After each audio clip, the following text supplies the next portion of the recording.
আজি একমাহ মান আগতে মোৰ এই বক্সটো মুৰ্গী পেলাই কেনে বেয়া কৰিছিল আৰু এই বক্সটোৱে মই আজি ৰঙিয়াত লৈ যাম বুলি ভাবিছোঁ আৰু ৰঙিয়াত কেনেকৈ ঠিক কৰিব পাৰোঁ আপোনালোকক দেখাম। ঘৰৰ পৰা ৰঙিয়ালৈকে আমি এখন ই ৰিক্সা ভাড়া কৰিছোঁ। দেউতাই একফালে বক্সটো ধৰি লৈছে আৰু একফালে মই আইতা এটাক ভালকৈ ধৰি লৈছোঁ। আইতাটো হ'ল আমাৰ গাঁৱৰে, আমাৰ লগত একেলগত ৰঙিয়াত যাব। আইতাটো যাতে ক'তো ওলাই নপৰে সেই দায়িত্বটো মই ৰাখিছোঁ আৰু আমি বিন্দাছ ৰঙিয়াৰ ফালে যাই আছোঁ।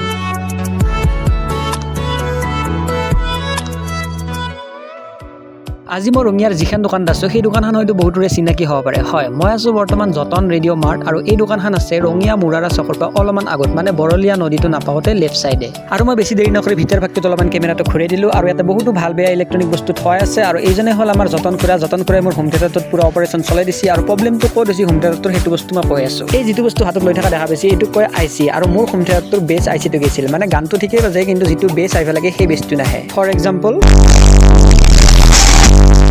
এই বেছটোৱে মোৰ অহা নাছিল, যাৰ কাৰণে মই হোম থিয়েটাৰটো ইয়াতে লৈ আছোঁ। এতিয়া মোক বঢ়িয়াকৈ বেছ আইচিটো জ্বালাই মাৰি দিছে। মই এতিয়া এটা গান বজাই চাম। আমাৰ মাজত যদিও জুবিন দা নাই, জুবিন দাৰ গান বজাই মই বেছ টেষ্ট কৰি চাম।